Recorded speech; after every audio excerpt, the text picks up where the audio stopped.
The blood-red sun dipped low over White River, Colorado, casting long shadows across the dusty street as Sophia Turner knelt beside the whitewashed church, her tears falling silently onto the parched earth. It was 1878, and the West was still wild, a place where dreams could be made or broken with the rise and fall of a single day's fortunes. The small mining town nestled in the foothills of the Rockies had seen its share of heartbreak, but on this particular evening, Sophia's grief seemed to weigh heavier than the mountains themselves. Her slender fingers clutched a lace handkerchief, now damp with tears, as she struggled to compose herself. At 22, she had already endured more than most women twice her age. The candles flickered inside the church, visible through the open door, their warm glow a stark contrast to the cold emptiness spreading through her chest. "Miss, are you all right?" The voice was deep, touched with a slight drawl that marked him as not being from these parts originally. Sophia didn't look up, didn't want anyone to see her like this, broken and vulnerable. "Please, just leave me be." Instead of footsteps retreating, she heard the soft crunch of boots on gravel as the man settled himself beside her, keeping a respectful distance. "Name's Jake Collins. I don't mean to intrude, but my ma always said no one should cry alone." Something in his tone, genuine concern without pity, made Sophia finally raise her head. The man beside her wasn't what she'd expected. He was young, perhaps 25, with kind eyes that seemed at odds with the weathered hat and trail dust covering his clothes.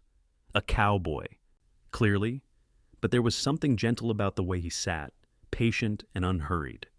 "You're not from White River," she said, stating the obvious as she hastily wiped her eyes.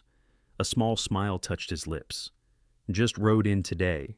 Been driving cattle up from New Mexico." Sophia nodded, not really caring about his business, but grateful for the distraction from her own troubles. "Well, Mr. Collins, you've found perhaps the least welcoming greeting our town has to offer a sobbing woman by the church."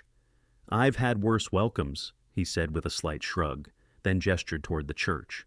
"Service running late?" A fresh wave of pain washed over Sophia's face. "It's not a service. It's a vigil for my father." Jake's expression sobered instantly. "I'm sorry for your loss, Miss Turner." Sophia Turner. "Miss Turner." He removed his hat, holding it respectfully against his chest. "Was it recent?" 3 days ago. Fever took him." Her voice caught. "He was all I had left in this world." Jake nodded, his eyes reflecting genuine sympathy. "That's a heavy burden to bear alone." "And now I must bear everything alone," she whispered, almost to herself. "The ranch, the debts, everything." The mention of a ranch caught Jake's attention, but he didn't pry. Instead, he settled more comfortably beside her, leaning against the church wall. "Mind if I sit with you a while? Don't seem right to leave you here by yourself." Sophia should have refused. Proper ladies didn't sit outside churches after dark with strange cowboys. But propriety seemed hollow now, meaningless in the face of her grief.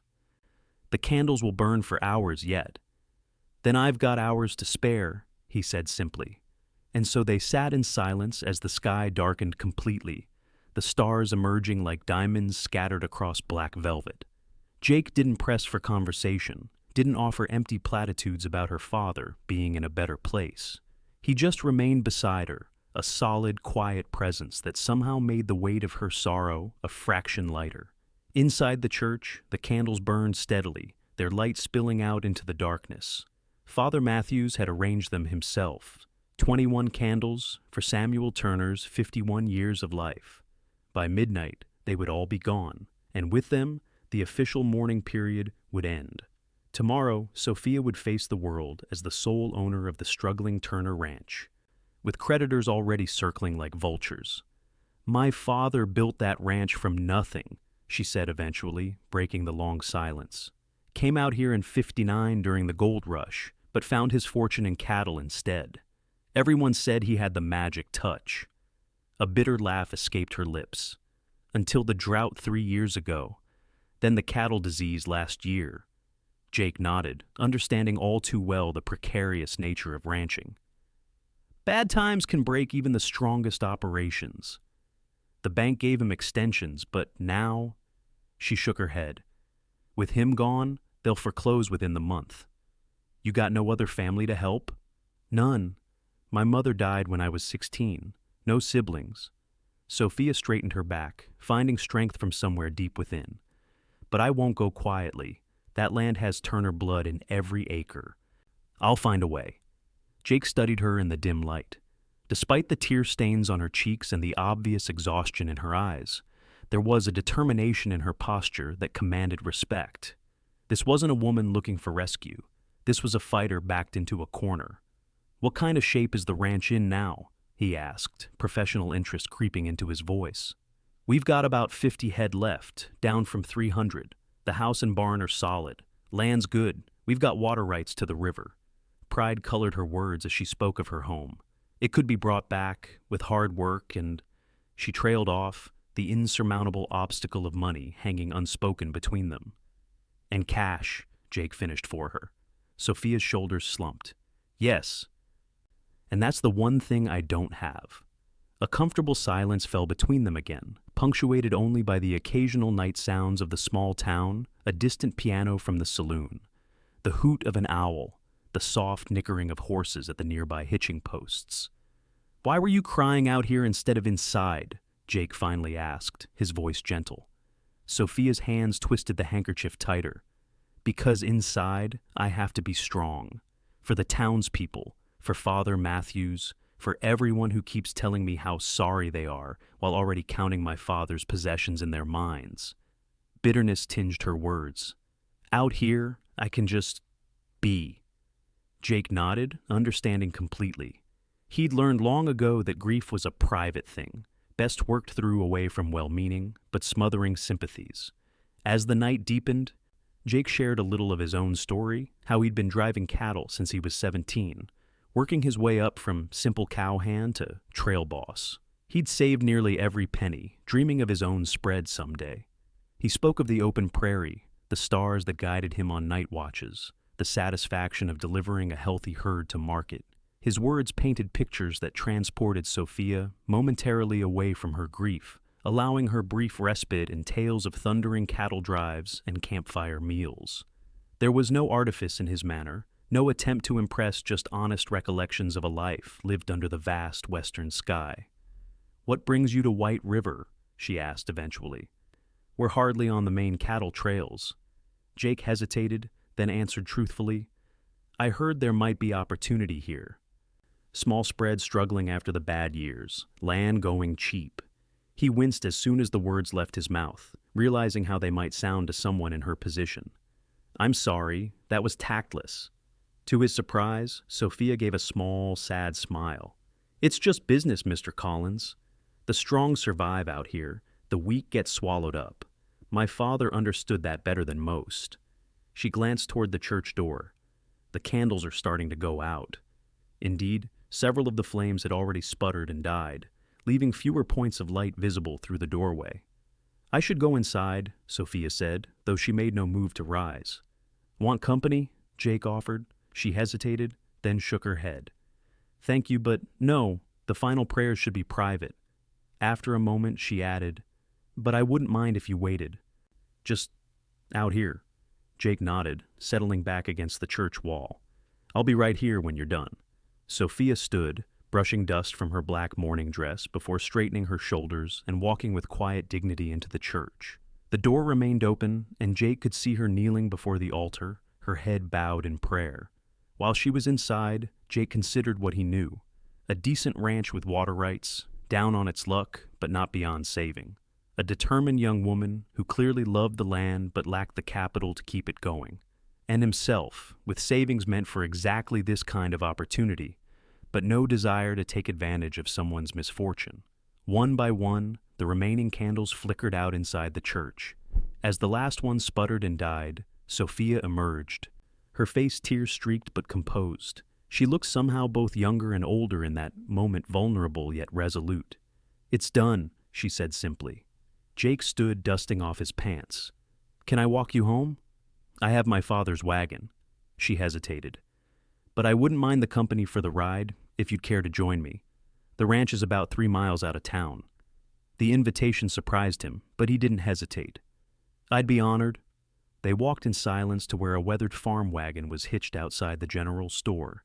A sturdy bay horse stood patiently in the traces, flicking its ears in recognition as Sophia approached. "This is Barnaby," she said, patting the horse's neck.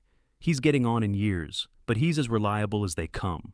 Jake helped her up onto the seat before climbing up beside her. The wagon creaked as Sophia flicked the reins, and they set off at a gentle pace out of town. The night was clear, the road illuminated by moonlight that turned everything to silver and shadow. "Thank you," Sophia said after they'd traveled nearly a mile in comfortable silence, "for sitting with me. It was kind." "Seemed like the right thing to do," Jake replied simply. They passed the rest of the journey, talking intermittently about safer subjects, the beauty of the Colorado mountains, the upcoming harvest festival the town held each year, the changing weather. It was talk meant to fill space rather than reveal, but it served its purpose, easing them both into a gentle familiarity that belied their short acquaintance. The Turner Ranch came into view as they crested a small rise, a modest 2-story farmhouse with a broad porch. A large barn and several outbuildings, all nestled in a valley with hills rising behind and a creek running along one side. Even in the moonlight, Jake could see it was a fine piece of property, the kind of place a man could be proud to call home. "It's beautiful," he said honestly. "It is, isn't it?" Pride and sadness mingled in her voice. "Even at its worst, it's still the most beautiful place in the territory to me." Jake helped her down from the wagon, then unhitched Barnaby and led him toward the barn. "Let me help you get him settled for the night." Working together, they removed the harness and brushed down the old horse before giving him fresh water and oats. The familiar routine of caring for an animal seemed to soothe Sophia, and by the time they closed the barn door, some of the tension had left her shoulders. "Would you like to come in for coffee?" she asked, then quickly added, "Mrs. Perkins from town is staying with me for propriety's sake, so it wouldn't be inappropriate." Jake smiled. "Coffee sounds mighty fine, thank you." The inside of the Turner home reflected care and modest prosperity.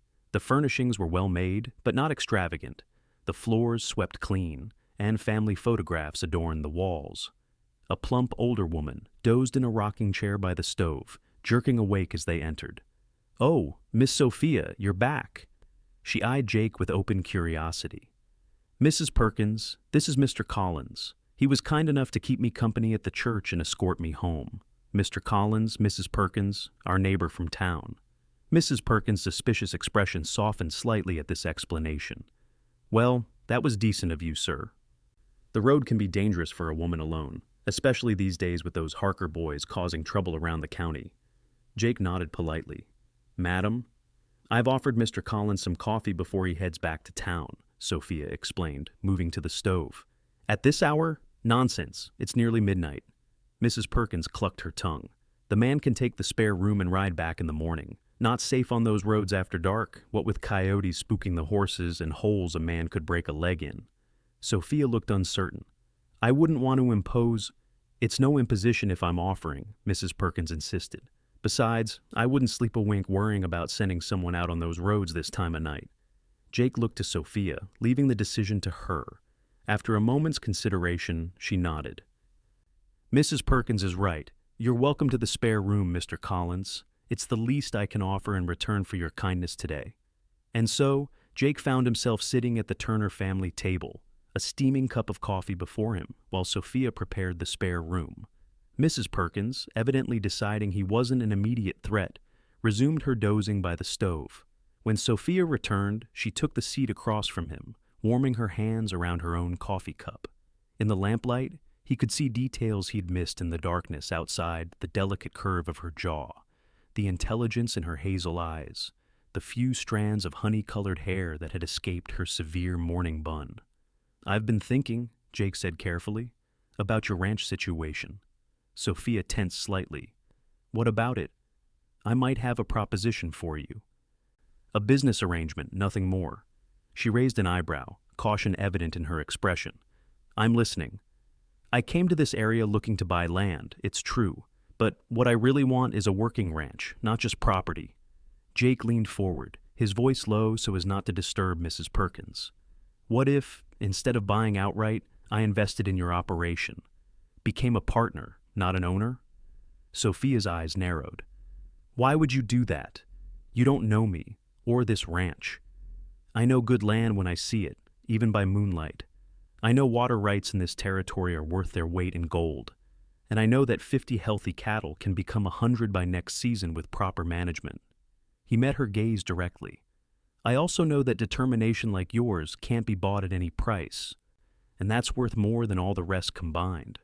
Sophia sat back, studying him with a mixture of suspicion and hope.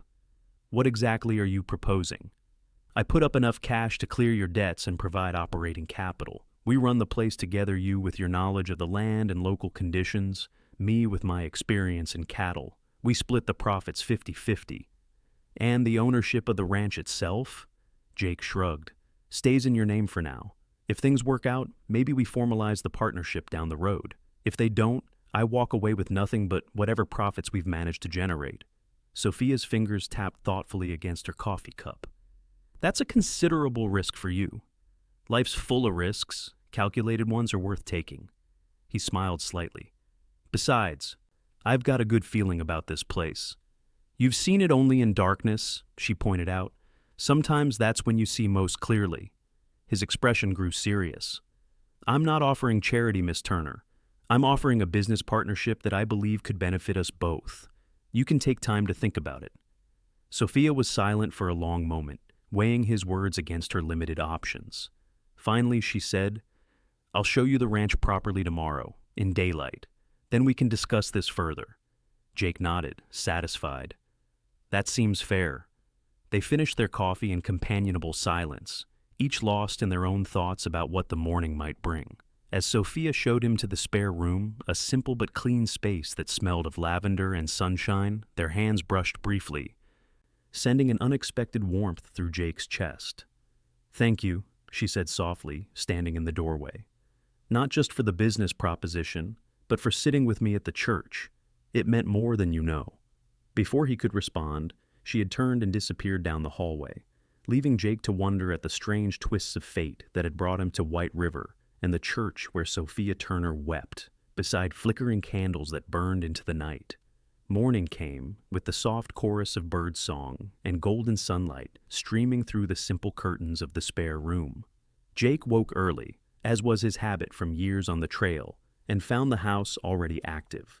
Mrs. Perkins was bustling about the kitchen, the scent of coffee and frying bacon filling the air. Sophia was nowhere to be seen. She's out checking the stock, Mrs. Perkins explained when Jake inquired. That girl hasn't let the grass grow under her feet since Samuel passed. Up before dawn every day, doing men's work until sundown. She shook her head disapprovingly while simultaneously placing a heaping plate of food before him. Not proper, but she's got no choice now, has she? Jake ate quickly, thanking Mrs. Perkins for the meal, before heading out to find Sophia. The morning air was crisp with the promise of autumn, the sky a clear, endless blue above the rolling Colorado landscape.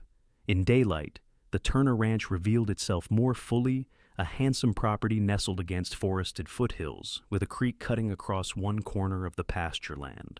He found Sophia in the smaller of two corrals, working with a spirited chestnut mare who seemed reluctant to accept the bridle Sophia was attempting to place.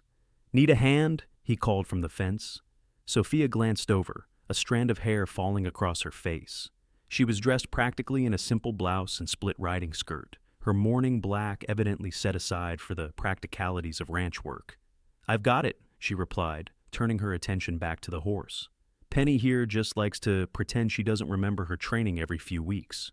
Jake watched with appreciation as Sophia murmured softly to the mare, her movements gentle but firm.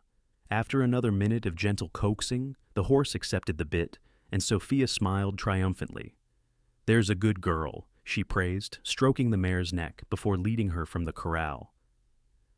You have a way with horses, Jake observed, falling into step beside her as they walked toward the barn. My father taught me everything he knew about ranching, including horsemanship. Said there was no point having a daughter who couldn't pull her weight. A shadow crossed her face at the mention of her father, but she pushed through it. I was going to ride the north boundary this morning. Would you care to join me? It would give you a chance to see the full extent of the property. I'd like that. Jake glanced toward the barn. I left my horse in town, though. You can take my father's gelding Thunder. He could use the exercise. An hour later, they were riding side by side along a well-worn trail that skirted the edge of the Turner property. Jake rode the black gelding, a powerful animal with surprising smoothness to his gait, while Sophia led the way on her chestnut mare. The land was even more impressive in daylight good grazing pasture, interspersed with sheltered areas where cattle could find protection from the elements, the creek providing a reliable water source even in drier months. "Your father chose well when he settled here," Jake commented as they paused atop a rise that offered a panoramic view of the ranch and beyond to White River in the distance. "He had an eye for potential," pride colored Sophia's voice. "This was all untamed wilderness when he first staked his claim. Everyone thought he was crazy to try ranching instead of mining, but he always said cattle were more reliable than gold. Smart man? He was." She turned in her saddle to face him directly. "Which is why I'm having trouble understanding your offer, Mr. Collins. Why would you want to invest in a failing ranch when you could simply wait a month and buy it outright at auction for much less?" Jake appreciated her directness. "First, I think we've moved past Mr. Collins. Call me Jake." A faint smile touched her lips. "Jake, then. And to answer your question, because starting from scratch is twice the work. This place has good bones. The infrastructure is here, the water rights are secure, and there's enough breeding stock to build back a decent herd." He paused, then added more softly, "And because I saw something in you last night, Miss Turner, something worth betting on." Color rose in her cheeks, but her gaze didn't waver. "Sophia. If we're to be partners, we should use our given names." "Sophia?" he repeated, liking the way it felt. "So, what do you think of my proposal in the light of day?" She turned back to survey the land that had been her home for her entire life. "I think it might be the only chance I have to keep this place. But I need to be clear about something. I won't be a silent partner. This is my home, and I'll have an equal say in how it's run. I wouldn't expect anything less. And if this arrangement doesn't work out, if we find we can't agree or the ranch continues to struggle." Jake considered this carefully. "Then we set a timeline, say, 2 years. If we can't make it profitable by then, we sell and split whatever we get." Sophia nodded slowly. 2 years seems fair." She extended her hand. "I believe we have an agreement, Jake Collins." He took her hand, surprised by the strength in her grip despite the delicacy of her fingers. "We do indeed, Sophia Turner." They sealed their partnership with that handshake, high on the hillside, with the autumn sun warming their shoulders and the future stretching before them, uncertain, but suddenly full of possibility. The next few weeks passed in a blur of activity as Jake and Sophia set their partnership in motion. Jake rode into Denver to withdraw his savings and arrange for the payment of the Turner debts, returning with the canceled notes and a substantial sum to operate with through the coming winter. Sophia, meanwhile, prepared detailed inventories of the ranch's assets and needs, working from sunrise to sunset with a determination that impressed even the most skeptical townspeople.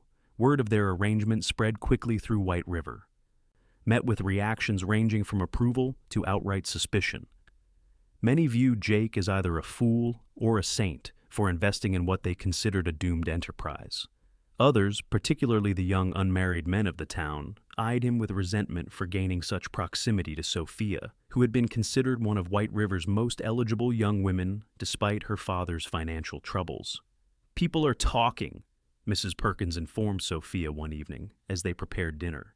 Jake had gone to examine a broken section of fencing and wasn't expected back for another hour. "People always talk," Sophia replied calmly, kneading dough for biscuits with practiced movements. "It's not proper, you living here with a single man, even with me as chaperone." The older woman's face creased with concern. "Your reputation? My reputation is the least of my concerns right now, Mrs. Perkins." Sophia's tone was gentle but firm. "This is a business arrangement, nothing more." The older woman sniffed disapprovingly. "Business or not, people see what they want to see. And what they see is a handsome cowboy moved into the Turner place with Samuel barely cold in his grave." Sophia's hand stilled in the dough. "Jake sleeps in the bunkhouse, not the main house. We maintain all proper appearances. And without his investment, I would be homeless within weeks. I think my father would approve of my practical choice." Mrs. Perkins sighed, relenting slightly. "Samuel was always practical. I'll grant you that." After a moment, she added more softly, "And your Mr. Collins seems a decent sort. Works hard, speaks respectfully. Could be worse partners, I suppose." Sophia didn't correct the possessive "your Mr. Collins," but a faint flush colored her cheeks as she returned to her biscuits. The truth was, Sophia found herself increasingly drawn to Jake in ways that had nothing to do with their business arrangement. She admired his work ethic, the easy way he had with the animals, and his willingness to listen to her opinions even when they differed from his own. There was a quiet strength to him, an assurance that came not from arrogance but experience. For his part, Jake discovered new depths to Sophia with each passing day. Her knowledge of the ranch and its operations was comprehensive, her judgment sound. She could ride as well as any man he'd worked with, and her dedication to bringing the Turner Ranch back to prosperity matched his own. More than once, he found himself watching her longer than was strictly necessary. The graceful way she moved, the rare but transformative smile that occasionally lit her features. But both maintained a careful professionalism, aware that their fledgling partnership was too important to complicate with personal feelings. Their first major test came in early November, when a buyer from Denver arrived, interested in purchasing some of their cattle.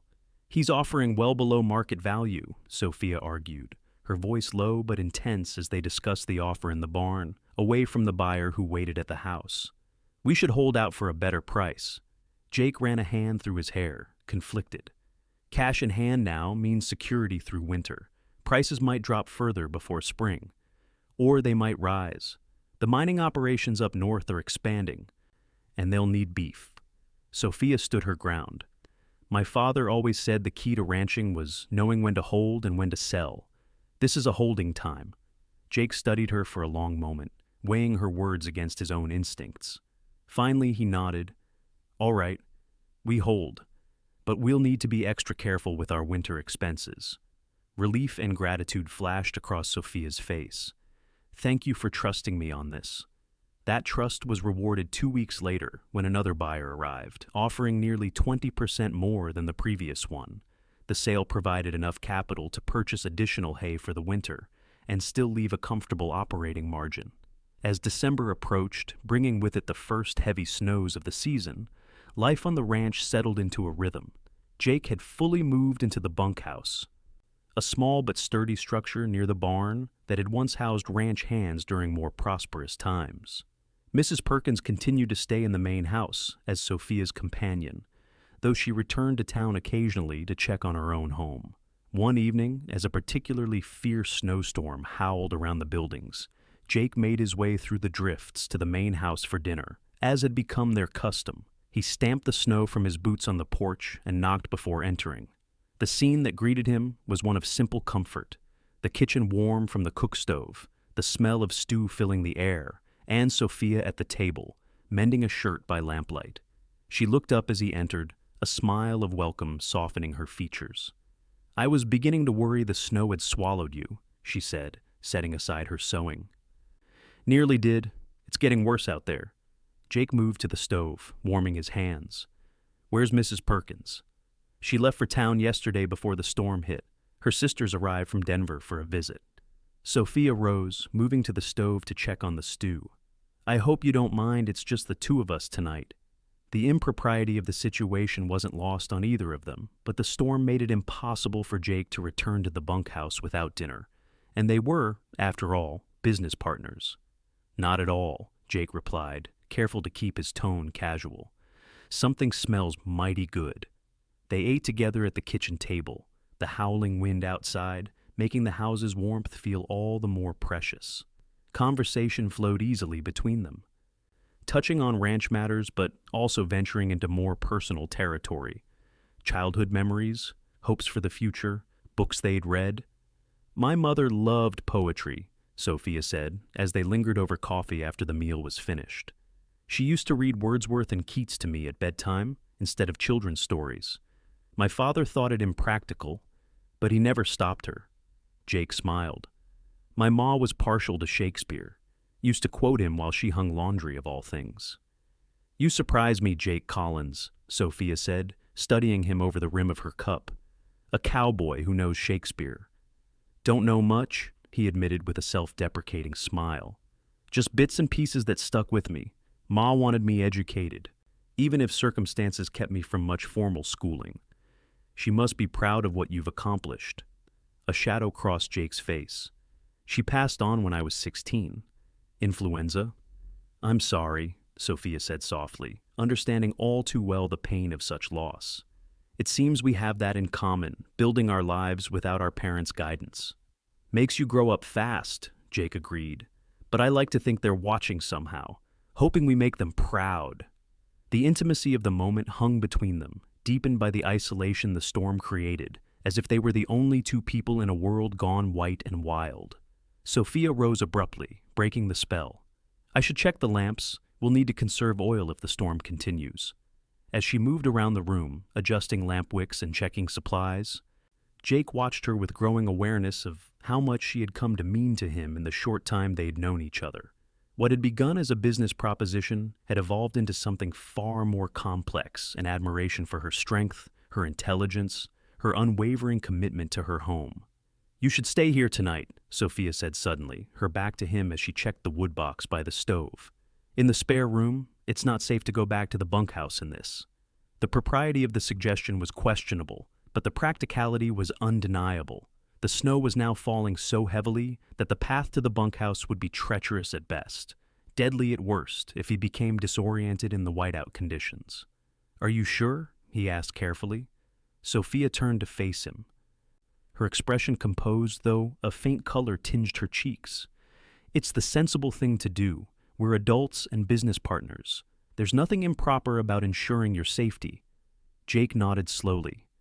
Then thank you. I accept. The storm raged through the night, rattling windows and moaning through the eaves of the old house. Jake lay awake in the spare room, the same one he'd stayed in that first night, listening to the wind and thinking of Sophia just down the hallway. They were building something together, something that extended beyond the boundaries of their business arrangement, though neither had put words to it yet. Morning brought a transformed world, blanketed in white that sparkled blindingly under a clear blue sky. The storm had dropped nearly 2 feet of snow, creating drifts that reached the windowsills in places. Jake and Sophia worked side by side to clear paths to the barn and ensure the animals were fed and watered, their breath forming clouds in the frigid air. The forced proximity of the storm altered something between them, a barrier lowered, a distance shortened. Though Jake returned to the bunkhouse once paths were cleared, their interactions carried a new ease, a deepening trust that went beyond their formal partnership. Christmas approached, bringing with it a brief thaw that made travel to town possible again. Sophia insisted on hosting a small celebration for Christmas Eve, inviting Mrs. Perkins and the neighboring Peterson family, whose small farm adjoined the eastern edge of Turner Land. It's tradition, she explained to Jake as they rode to town together to purchase supplies. Even in the leanest years, my father always said, Christmas was a time to share what we have. The holiday preparations brought a lightness to Sophia that Jake hadn't seen before, a glimpse of the young woman who existed beneath the weight of responsibility she'd been carrying. She hummed as she baked, decorated the house with pine boughs and red ribbons, and even laughed aloud when Jake returned from cutting a tree with more needles on his clothing than on some of the branches. The Christmas Eve gathering was simple, but warm, a hearty meal, mulled cider, carols around the small piano in the parlor that Sophia played with surprising skill. Mrs. Peterson had brought her 2 young children, whose excitement over the modest gifts Sophia had prepared for them filled the house with squeals of delight. Later, after the guests had departed and Mrs. Perkins had retired to her room, Sophia and Jake sat before the fireplace in the comfortable silence, watching the flames dance. Thank you, Sophia said suddenly. Jake glanced over at her. For what? For making this Christmas something other than an ordeal to be endured. She kept her eyes on the fire. I feared it would be unbearable, the first one without father, but instead, she paused, searching for words. Instead, it feels like the beginning of something, not just an ending. Jake's hand found hers in the space between their chairs, his fingers closing gently around hers. That's what life is, I reckon. Endings and beginnings, all mixed together so you can hardly tell which is which. Sophia's hand turned in his, their fingers interlacing naturally, as if they'd been doing this for years instead of seconds. Neither spoke further, but they remained that way until the fire burned low, connected by that simple touch and all that it silently expressed. The winter progressed, alternating between fierce storms and brilliant, bracingly cold, clear days. Jake and Sophia fell into efficient patterns of work, dividing tasks according to their strengths, but always coming together in the evenings to review the day and plan for tomorrow. The cattle weathered the cold well, sheltered in the protected valleys of the ranch, and by February the first signs appeared that their careful management was paying off. The animals were healthy, with good weight and glossy coats despite the harsh conditions. It was during one of the season's worst blizzards that their partnership faced its greatest challenge yet. Jake had ridden out early to check on a section of the herd that had been moved to the north pasture, promising to return by midday. When evening approached with no sign of him and the storm intensifying, Sophia's worry turned to fear. Against Mrs. Perkins's protests, she dressed in her warmest clothes, saddled Penny, and set out into the storm, a lantern held high to cut through the swirling snow. She knew the ranch like the back of her hand, even in whiteout conditions, and followed the most likely route Jake would have taken.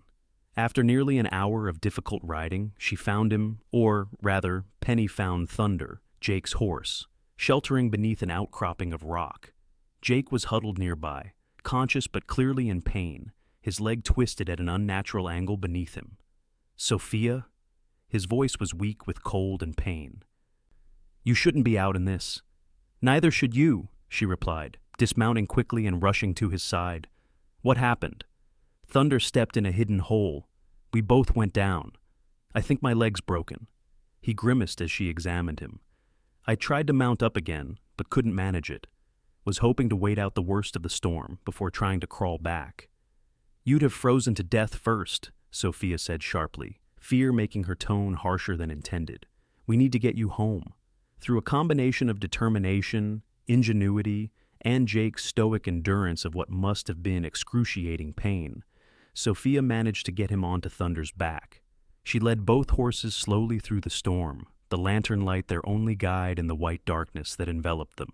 By the time they reached the ranch house, Jake was barely conscious, his face gray with pain and cold. With Mrs. Perkins' help, Sophia got him inside and into the spare room bed, then sent the older woman to fetch Dr. Wilson from town while she worked to warm Jake and assess his injuries. His leg was indeed broken, a clean fracture of the shin bone that would heal well, but would keep him immobile for weeks. He had also suffered mild frostbite to his hands and face, though Sophia's timely rescue had prevented any permanent damage. "You saved my life," Jake said hoarsely when he was finally settled, splinted and bandaged by the doctor who had braved the storm to reach them. Sophia, exhausted but relieved, shook her head. "You would have done the same for me." "Without hesitation," he agreed, his eyes holding hers with an intensity that said more than words could convey. Dr. Wilson, packing his supplies, cleared his throat meaningfully. "He'll need constant care for at least the first week. Fever is the main concern with injuries like this." "I'll look after him," Sophia said firmly. And so Jake found himself installed in the spare room of the main house, dependent on Sophia's care while his body mended. It was a reversal of their usual dynamic. Jake had always been the physically stronger one, taking on the more demanding ranch tasks, while Sophia handled the business aspects and lighter work. Now, he was forced to rely on her for everything from meals to assistance with the most basic personal needs.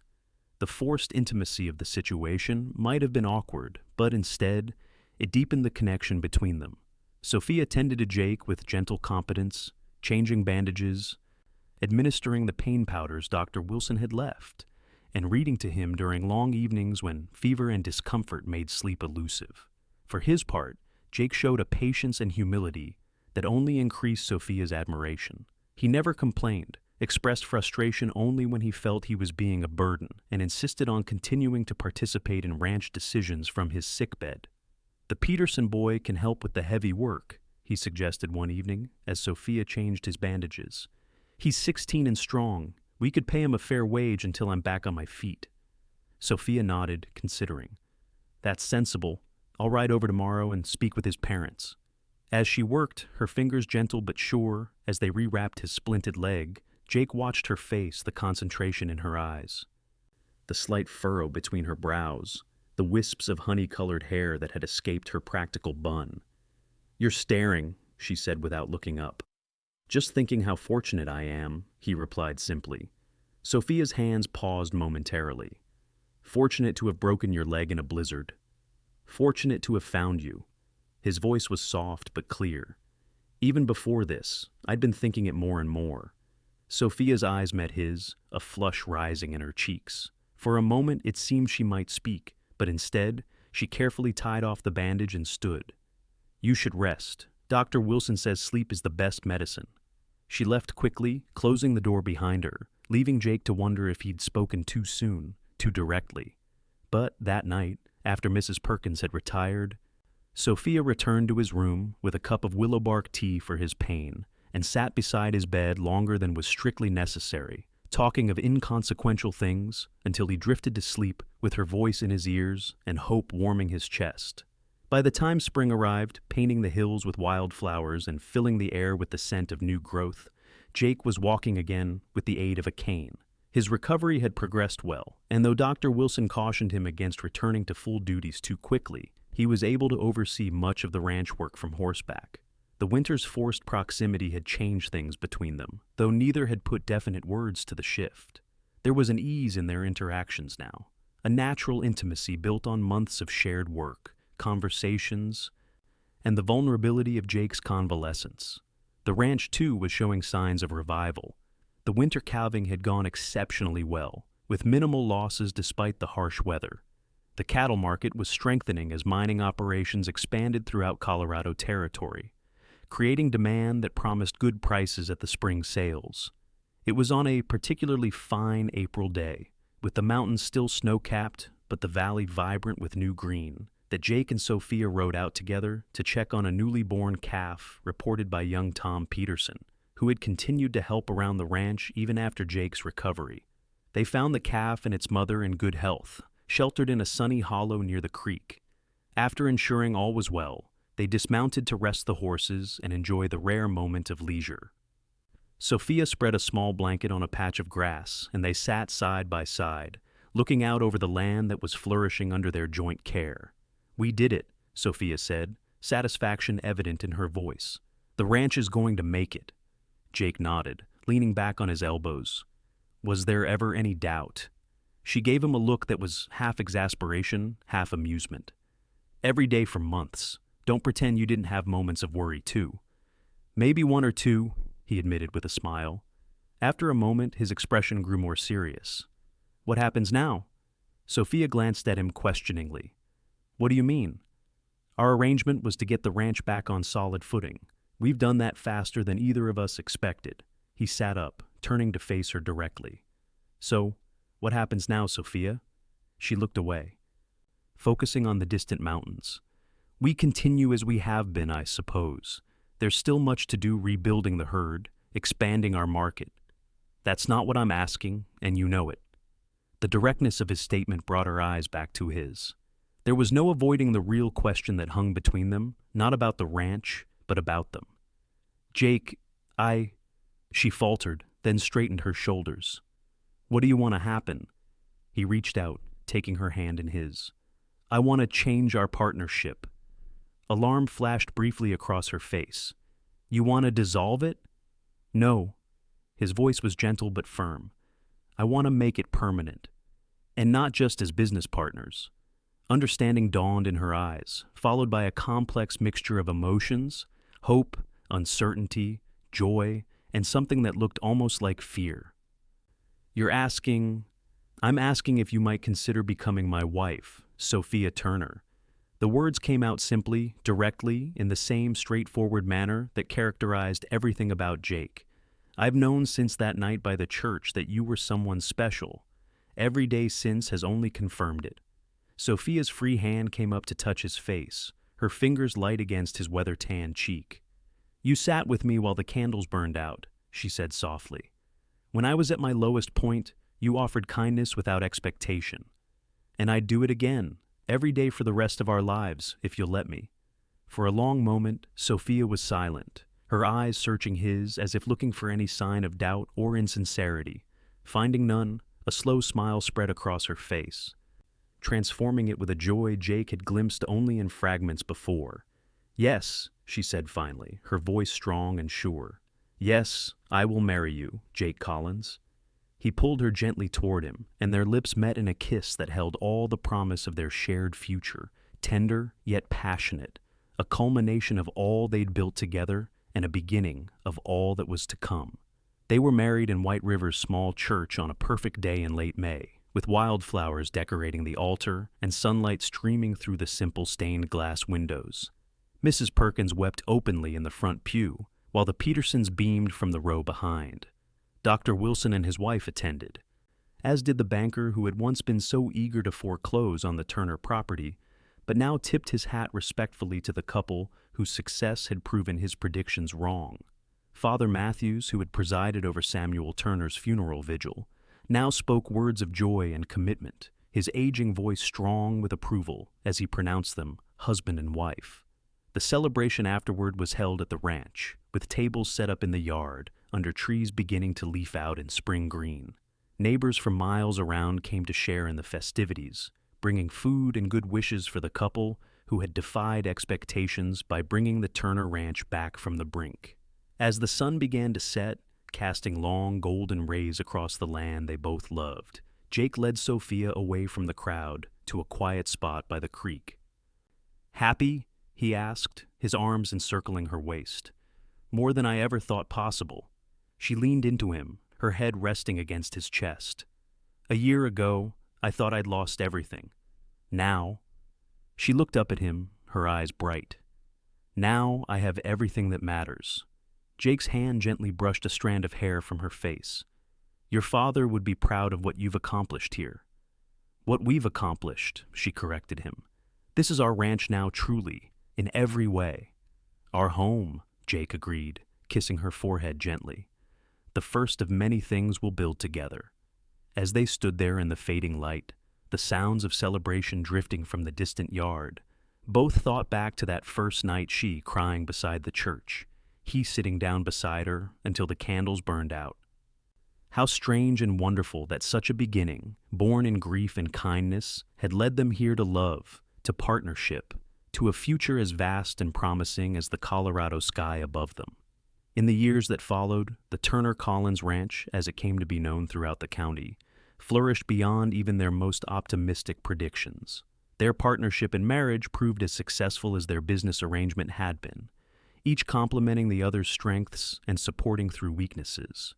Their first child, a boy they named Samuel after Sophia's father, was born the following spring, a sturdy, healthy infant with Jake's dark hair and Sophia's thoughtful eyes. 2 years later, they welcomed a daughter, Margaret, named for Jake's mother. The children grew strong and happy on the ranch, learning to ride almost before they could walk, absorbing their parents' love for the land and its creatures. White River itself grew and prospered as the railroad finally reached it in 1885, bringing new opportunities for commerce.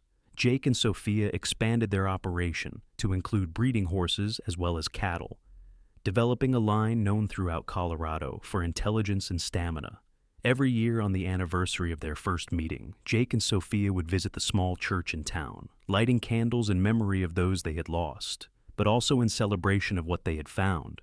They would sit together until the flames burned down, sometimes talking softly, sometimes in comfortable silence, always together.